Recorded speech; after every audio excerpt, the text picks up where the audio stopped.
Alright, good morning, third year. So let's start. Mabilis lang to. Yeah. So never give up. Today is hard. Tomorrow will be worse. But the day after tomorrow will be sunshine. Konting kemot na lang. Makakabakasyon na tayo, guys. So habang nagdi-discuss tayo dito, that may hawak kayong CalQ. So again, this is a tutorial for heat transfer. Balang di-discuss lang natin today is all about heat exchangers. So without further ado, magsimula na tayo. Okay. Recall muna tayo ng basic concepts para guided tayo sa kung ano kino-compute natin. Okay? So, heat exchangers. Ano nga ba ulit ang heat exchangers? From the word itself, heat exchangers ay mga devices na nagfa-facilitate ng heat exchange. So, nagpapalitan sila ng init between two fluids na hindi sila naghahalo. Those two fluids ay may dalawang temperature. Magkaiba sila ng temperature. We have the hot fluid and the cold fluid, in which the hot fluid will what? Will reject heat, and the cold fluid will absorb heat. Tapos meron tayong 5 types basically. Double pipe heat exchanger. May dalawang concentric pipes na magkaiba ng diameters. We also have compact heat exchanger.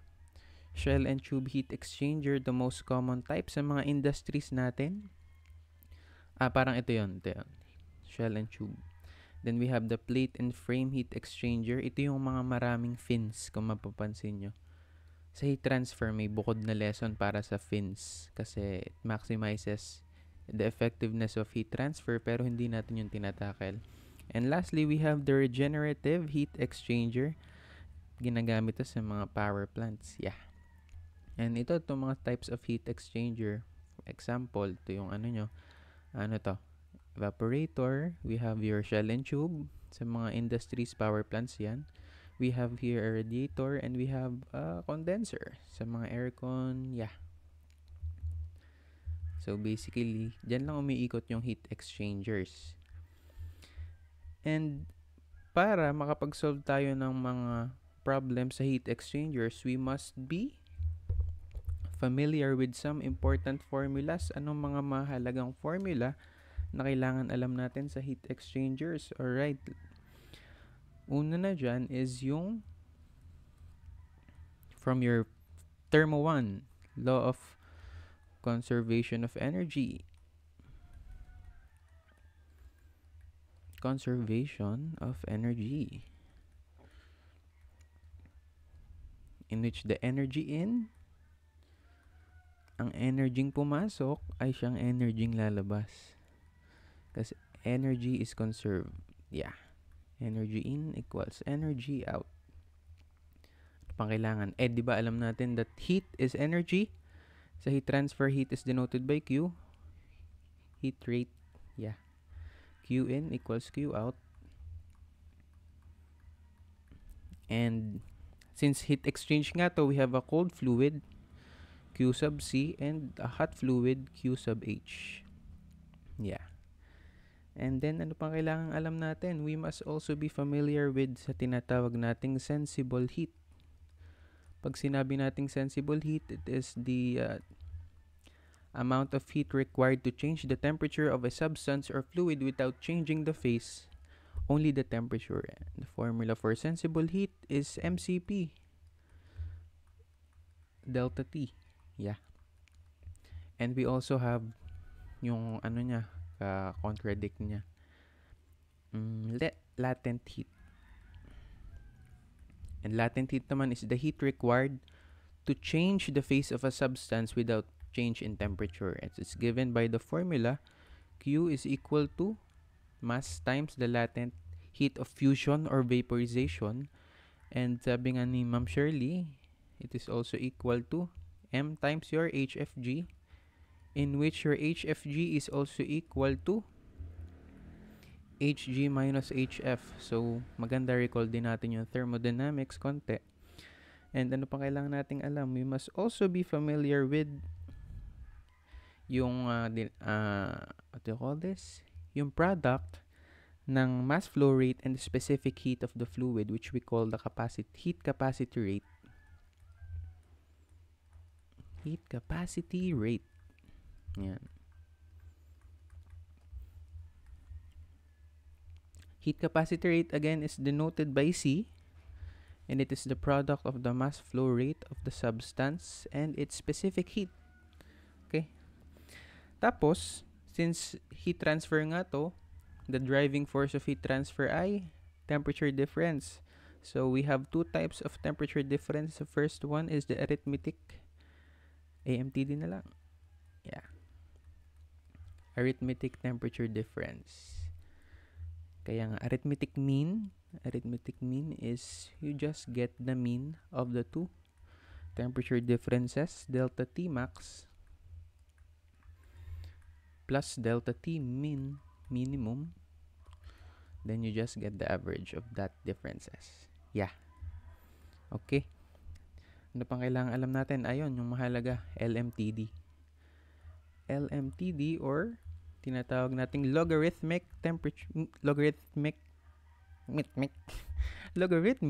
mean temperature difference. LMTD kasi nagbabago-bago, hindi tayo pwede mag-rely sa arithmetic mean temperature difference kasi exponentially nagbabago yung temperature differences natin through the steady state conduction or heat transfer pala rather. So we use LMTD in our analysis para mas accurate. So it's have the formula of delta T max minus delta T min all over ln ng delta T max mo tapos sa ilalim si delta T min. Yan. So dyan lang umiikot. Ay, that pala tandaan yung ano pala, wait. Kasi sa heat transfer, sa analysis ng heat exchangers, may dalawang method. Ang ginagamit natin yung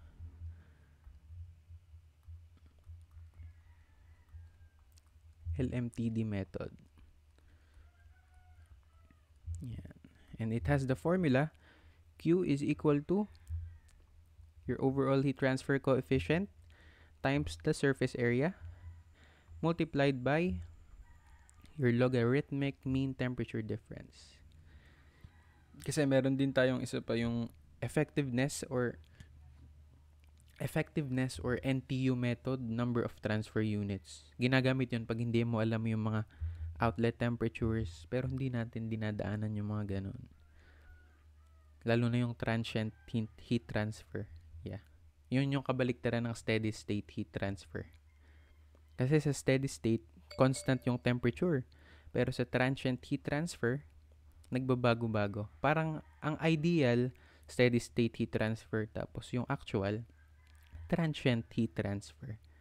Tapos, you must also know that kapag ang fluid ay condensing, your condensing fluid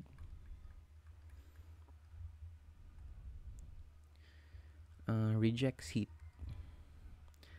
It rejects latent heat in particular. Yeah. Tapos kapag naman ang fluid ay kumukulo, it has to absorb heat from the surrounding or the other fluid. Boiling fluid. Yan yung mga kumukulo. Kailangan nila ng init. Yan. Condensing rejects and boiling absorbs. Absorbs latent heat. Okay, yan lang naman ang mga kailangan nating tandaan. So, we could proceed with our examples. Again, ito lang yung mga kailangan nating tandaan sa ngayon. Yan. Energy in equals energy out, sensible heat, latent heat, heat capacity rate, AMTD, LMTD, and the LMTD method formula, Q is equal to UA LMTD. Ay, tapos kunyari, malay nyo, meron sa exam. Dapat tandaan nyo to. CP is equal to KCV from your thermodynamics. Kasi K is equal to the ratio of your specific heat at constant pressure and specific heat at constant volume process. Equal din yan sa delta H over delta U. Tapos, ang pagkuha ng CP, ano ang formula ng CP? RK K minus 1. Yeah. Yan, baka lang biglang meron sa exam, diba? Ayun, so let's proceed. Ito pala, meron tayo ditong diagrams. Temperature versus length. This is for what? This is parallel flow. Again, this is just a recall. Parallel flow to. Kasi parallel yung ano nila, same direction. Tapos ito ay counter flow, nagkokontrahan sila. And we have special types. This one is for the condenser. And this one is for, sabihin nating boiling fluid. For boiler siguro. Yeah.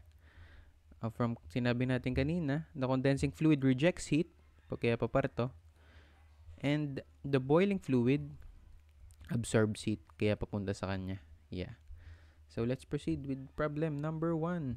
Naintindihan ka? Walang tanong? Ano bang coverage ng exam ng ibang section? Heat exchange lang din. Tapos ka na maligo, Almo? Okay, let's proceed. Opo. Shishal. Okay. Basahin natin the first problem for heat exchangers. An air-cooled condenser has an expected U value of 30 watts per square meter Kelvin based on the airside area. The condenser is to transfer 60 kilowatts with an airflow rate of 15 kilograms per second, entering at 35 degrees Celsius. If the condensing temperature is to be 48 degrees Celsius, what is the required airside area? So, meron dyan tayong condenser. So, magandang gawin. Sulat muna ulit ng given. Mga given natin.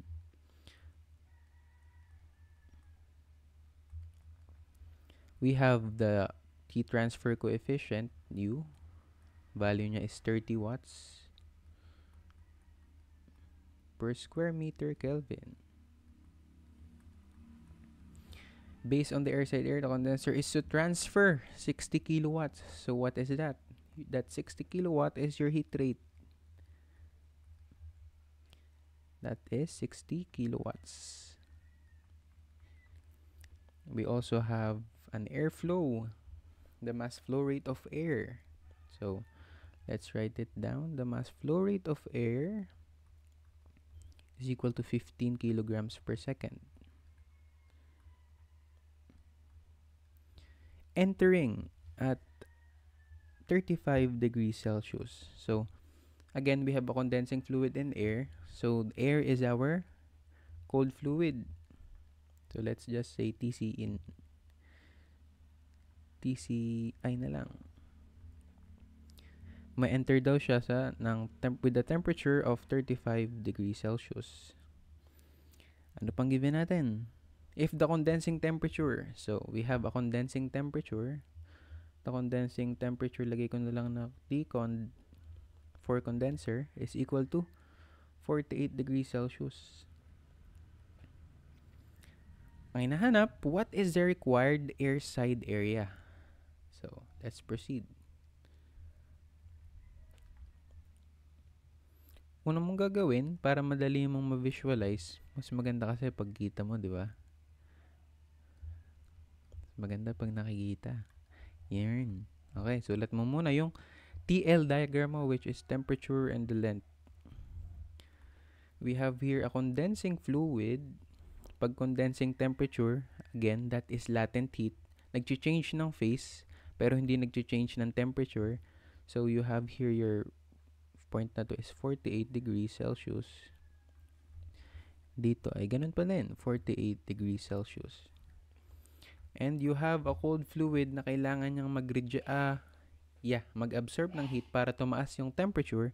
So, it will start from a low temperature and end up with a higher temperature. So, papaganto yung curve niya. Yan. It enters at what temperature? 35 degrees Celsius.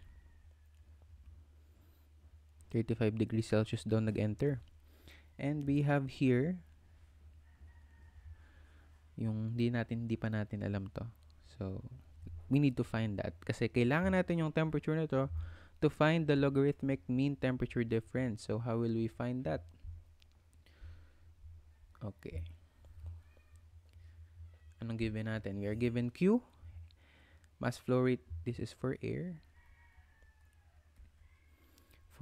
And we have TCI. Alam naman natin, what is the CP of air? The CP of air, or the specific heat at constant pressure, ay nga pala, lahat ng heat exchanger is constant pressure devices. Yeah. CP ng air is, what? 1.0062. Or sa ibang references, 1. Nag-iiba-iba kasi yan, pero ito yung ginagamit natin. Kilojoules per kilogram Kelvin. Okay. Meron tayong ganun for air. Ibig sabihin, pwede nating makompute yung outlet temperature ng air. So, for air, Q is equal to mCp delta T of air. We have here, di ba nagsimula siyang maliit yung temperature. Dapat matapos siya ng mas malaki. So, this is TCO na lalabas and your TCI. And from here, what is your Q? Your Q is 60 kilowatts. Okay, lagay muna natin unit. Then, mass flow rate is 15 kilograms per second. Your CP, or constant specific heat pala, is 1.0062 kilojoules per kilogram Kelvin. And itong temperature difference mo, the unknown outlet temperature of the cold fluid minus the inlet, which is 35 degrees Celsius. Dito natin lagay sa labas. Okay. Can you follow? Okay. So, let's proceed. So, pag pinindot mo yan sa calcu, mga kasama, manipulate o shift solve na lang. Pero pag inano yan, TCO is equal to, divide mo lang lahat, 60 over 15 times 1.0062, this plus 35. Ayan. Ang sagot dito. Pag pinindot natin yan sa calcu, 38.9754. Ang galing nga, napindot si Kire. 38.9754. Okay, may plus 5 ka kaya sa exam ko. Adi, shift star mo na to sa A para accurate yung answers natin. Okay. Ngayon, alam ko na yan, sir. Anong sunod kong gagawin, sir? The next step would be to determine the watt. Pwede na natin ilagay dito, 38.9754.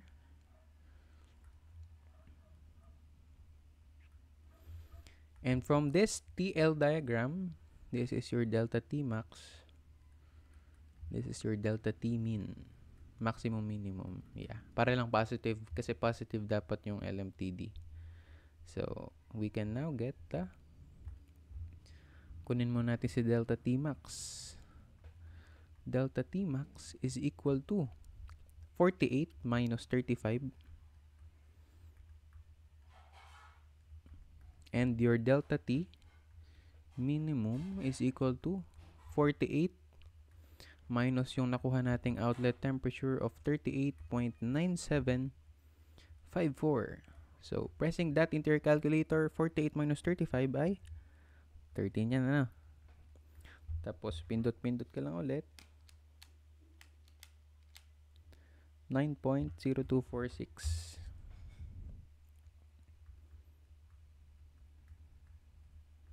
Degrees Celsius. Okay.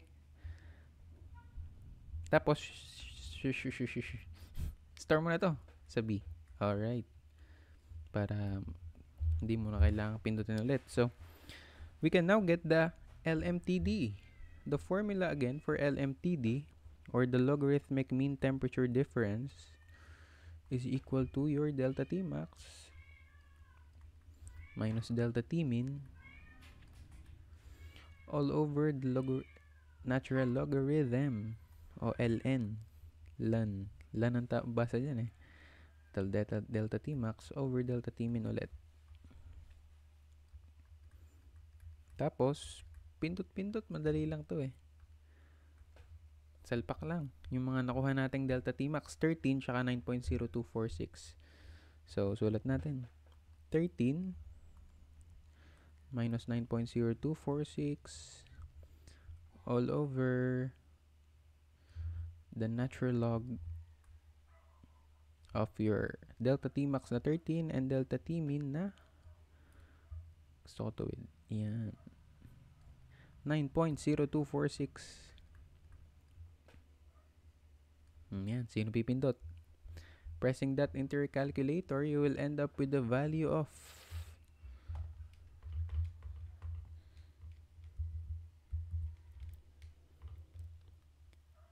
10.8917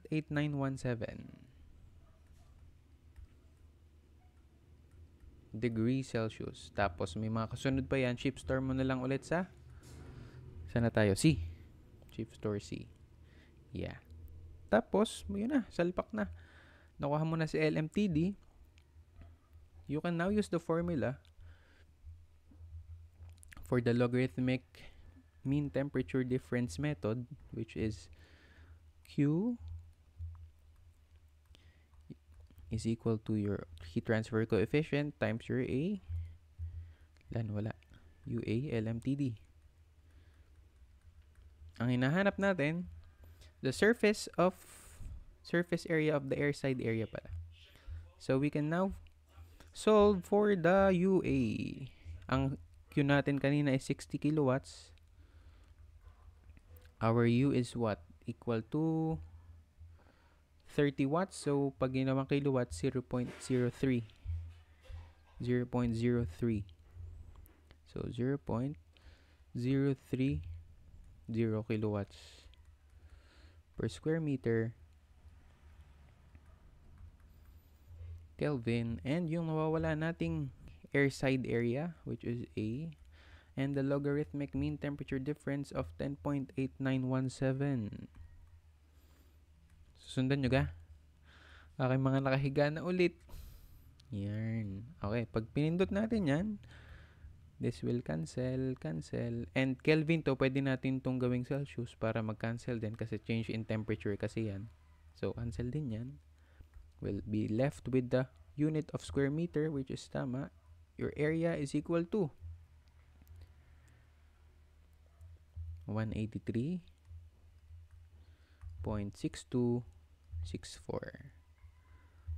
That is in square meters. So that is for the first problem. Medyo chill pa lang yung first problem. Mamaya pag si Boss Kim nang bumanat, hirap na yan. Ayan, that's our solution for the first problem. Hinahanap lang yung area sa air side area. Dito tayo sa pangalawa. Tapos bibigyan na natin kay Boss Kim. Ito, medyo maganda to. We have our next problem. Next na ga, o gusto nyo muna tingnan to? Yan. Okay, send ko na lang. Okay, let's proceed. For the next problem, to maganda to. An air-cooled condenser is to reject 70 kilowatts of heat from a condensing refrigerant to air. The condenser has an air side area of 210 square meters and a U value based on this area of 0.037 kilowatts per square meter Kelvin. It is supplied with 6.6 cubic meters per second of air na may density 1.15 kilograms per cubic meter. If the condensing temperature is to be limited to 55 degrees Celsius, ang tanong, what is the maximum allowable temperature of the inlet air? So, anong hinahanap sa problem na to? The temperature of the inlet air. So, again, the best thing to do is to write the given parameters we have. We have our Q. Ano pa ngayon? The Q is equal to 70 kilowatts. 70 kilowatts. Okay? We also have, may area ngayon. Yan, area. Area is 210 square meters. Laki. That is the total area. Area is 210 square meters. We also have the U. The U? U. Yeah. which is your U. Heat transfer coefficient na 0.037 kilowatts per square meter Kelvin. Yan. Then it is, ano nga yun nakalagay? It is supplied with 6.6 cubic meters per second. Ano yung 6.6 cubic meters per second? That is your volume flow rate.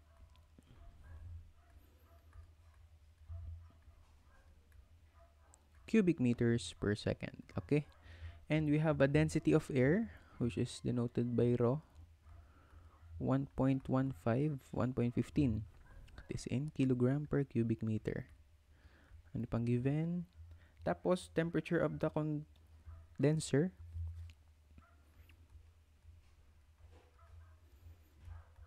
is 55 degrees Celsius. And we are asked to find what? Anong hanapin natin? Hanapin natin is the inlet temperature of air. Let's just say T1 na lang. T1. What is the value of T1? Again, we have done a condenser. So, let's draw the temperature versus length.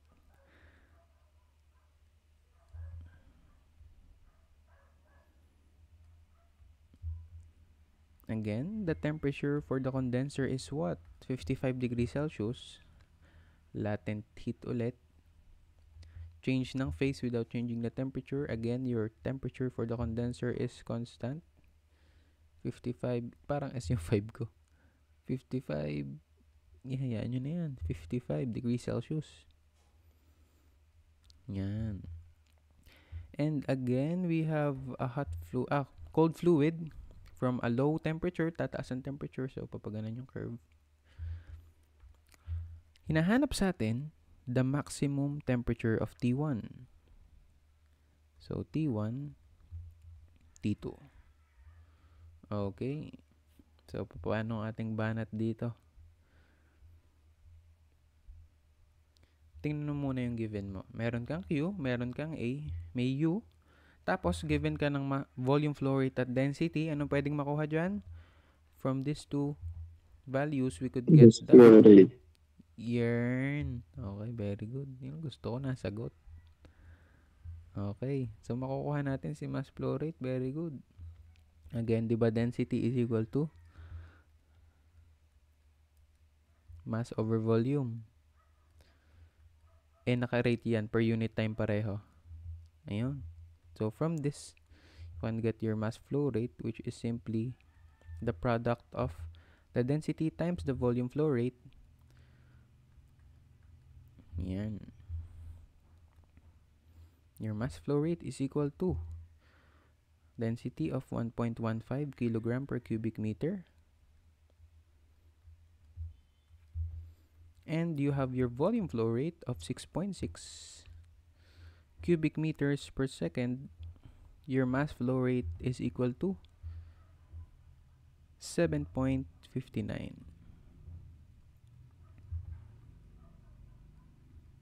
kilograms per second. Okay. Ngayon, alam na natin na mass flow rate. Anong pwede natin gawin? Hinahanap si T1. Wala din tayong T2. We can use the sensible heat of air para makuha si delta T. Sige, kunin natin si delta T. So, for air, since air is our cold fluid, mag-absorb siya ng heat. Hindi siya mag-change ng phase, so it will need sensible heat to change the temperature. Q is equal to mCp delta T, di ba? mCp delta T. Wala tayong delta T. Meron tayong Q. Q is 70 kilowatts. Salpak lang natin. 70 kilowatts. And the mass flow rate na nakuha mo kanina, itong 7.59 kilograms per second. The Cp of air is, again, dapat nasa puso nyo na to. 1.0062 kilojoules per kilogram Kelvin. and the missing temperature difference. So, pressing that into your calculator, 70 divided 7.59 and 1.0062, makukuha mo ay 9.1658. 9.1658. Nakuha mo yung temperature difference. That is in degrees Celsius. Shift store mo na to sa, kasi gagamitin natin yan. Shift store mo na to sa A. A na lang. Yeah. Bakit po natin kinuha yung delta T? Kasi we know that the temperature difference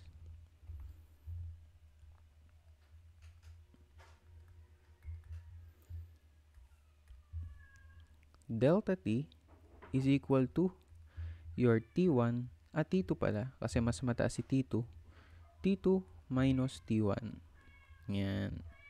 So, dyan lang muna yan. Dyan muna. O, isalpak na natin. Diba itong delta T ay 9.1658. We don't have the value of T2 and T1. We can get T2 in terms of T1. T2 is equal to 9.1658 na nakastore sa A plus T1. Okay. Now, we can find our LMTD. Saan natin kukunin si logarithmic mean temperature difference? Pwede natin siya kunin dito kasi meron kang Q, U, tsaka A. So, let's solve for the logarithmic mean temperature difference. Using the formula for the logarithmic mean temperature difference method, which is Q is equal to UA LMTD, meron kang value ng Q, U, at A. You'll have a linear equation with one unknown variable na LMTD. 70, 210, tsaka 0.037. So, this is 70 kilowatts. Your U is equal to, 0.037. 0.037 kilowatts per square meter Kelvin multiplied by the area of 210 square meters. Okay. And from here, you can solve for your logarithmic mean temperature difference. Pressing that into your calculator. Pindot-pindot. Pag pinindot nyo yan, ang lalabas na sagot ay 9.0090 degrees Celsius. Again, shift store mo to sa, nasaan na tayo? B. Yun. Ngayon, sir, anong sunod na gagawin natin, sir? From the formula of LMTD, diba, LMTD is equal to what? LMTD is equal to the delta T max. Again, hinahanap natin yung inlet temperature of air. So, pwede tayong dumaan dito. Over. Oops, dapat tuwid. Ganda kasi pag straight. Yan. It says Ln ng delta T max over delta T min. Tama? Okay. Delta T min. Minimum. Okay. Ngayon, ano yung delta T max at delta T min natin? So, pag hinahanap mo yan, balik ka lang sa drawing mo kanina. From here, yung pinakamalaki ay ito, 55 minus T1. Tapos ang mas maliit ay 55 minus T2. And from here, delta T, dito ang delta T max, delta T min, yan. Yun ang delta T max at delta T min. Sulat natin. Your delta T max is equal to 55 minus T1. 55 minus T1. Sundan natin. Sundan nyo Tapos, delta T min is equal to yung maliit. 55 minus T2. 55 minus T2. Wala tayong value niyan pareho. So, let's substitute. 55 minus T1 ang delta T max, tas delta T min is 55 minus T2. So, meron tayong value ng LMTD. Sulat natin. 9.0090. That is 9.0090 is equal to delta T max na equal sa 55 minus T1 minus delta T min na equal sa 55 minus T2. Tapos, gawin mo lang din yun sa kabila, sa ilalim pala. ln ng 55 minus T1 over ln ng 55 minus T2.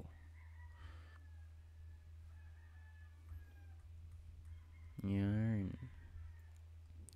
Tapos, kailangan natin, sige, distribute ko na to, pwede ka, yung negative sign. So, pag dinistribute ko yan, magiging negative 55, tsaka positive dapat to. Yan, para hindi ko na ulitin. Yan. Tapos, anong mangyayari sa taas? 55 minus 55, shing, shing. Tapos, ang mangyayari dyan, we'll have T2 minus T1.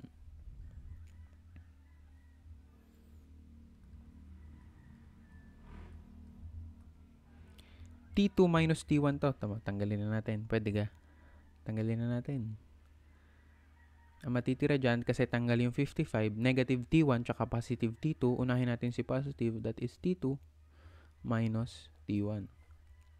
Si T2 minus T1, nakuha natin kanina, which is your delta T. Your delta T is equal to 9.1658. Ito. 9.1658. So, pwede na nating palitan yan. 1658 all over the ln of 55 minus T1. Tapos, kanina kinuha din natin si T2 in terms of T1 and the temperature difference na nakuha natin kanina. So, we can substitute that here para we are left, yan, itong T2. T2 is equal to dito. Kung ito daw ay ito, yan. Kung si T2 daw ay equal sa 9.1658, ibig sabihin itong buong ito ay salpak mo lang doon sa T2. Yan, substitute lang. So, 9.1658 plus T1. So, 55 minus, don't forget the negative sign. Distribute na natin. 9.1658 minus T1. Yan. Okay. Now, we are left with a linear equation with one unknown variable na T1. Pwede mo nang gamitin ang calcu mo, pero sigurado ko sa'yo matagal yan. Kasi nasa ln, tas nasa ilalim pa, tas may mga operations pa. Pwede, madali naman to manipulate. Taas lang natin to, dito taas natin to, tas itong 9.09 lagay mo sa ilalim. Let's do that. So, the ln of 55 minus T1. Tapos, pindutin nyo na are para hindi na dagdag abala. So, 55 minus 9.1658, that is equal to 45.8342. Tapos, i-shift store nyo para accurate. 45.8342. Again, saan to nang galing? Pinag-minus lang natin ang 55 tsaka 9.1658 and minus T1. Ayan, naitas na natin siya dyan. Tapos, 9.1658, itong 9.090, lagay natin sa ilalim. So, this will be 9.1658 over 9.0090. Yan. Now, para mas madali nating masolve sa calcu using shift solve, we can eliminate the natural logarithm by using the Euler's constant. Euler's. Iba't ba kasi base doon? E. Yun na E. Yan. Gaganan mo lang. What you do on one side, you do on the other. ito'y base E. So, ano mangyayari? Shing? You'll be left with, di ba ito ay naka-shift store saan? Ito ay naka-shift store saan? Saan nga ba ito naka-store? Alin ang A dyan? Ito, yung 9.1658 tas 9.0090 nasa B. So, pwede natin gawin nilang AB para hindi na dagdag pindutin. This is A. This is B. And from here, you'll have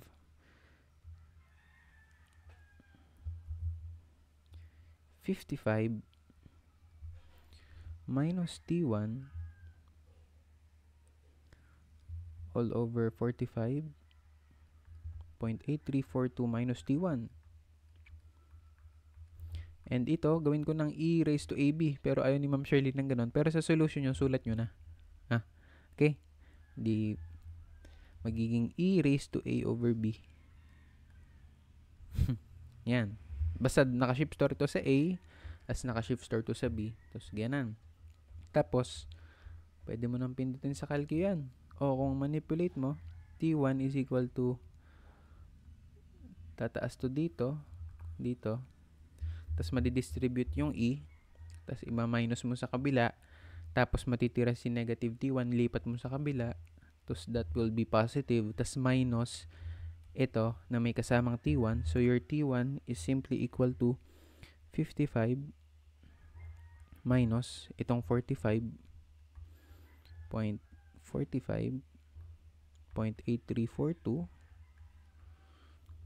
then multiplied nga dito na madidistribute kasi ito. So E raised to A over B all over 1 minus, kasi lilipat to, tapos madidistribute yung E sa T1 dito, tapos ifa-factor out mo si T1, tapos matitira ay 1 minus E raised to A over B. Pangit ng E. E raised to A over B. And, mga kasama, pressing that into your calculator, 55 minus 45.8342 times E raised to A over B, in which A is equal to 9.1658 and B is equal to 9.0090 over 1 minus E raised to AB, yung A at B natin, you'll arrive with the answer of, ang sagot, 40.6440. That is in degrees Celsius. And that is our final answer for the maximum inlet temperature of air dito sa ating heat exchanger. Okay, that is all. Tapos mag-subscribe na kayo sa gyms ko ha. Yeah, YouTube ha. Okay, so let me give the floor to Boss Kim. Napakalupit naming quizzer. Yeah. Boss Kim, ikaw na.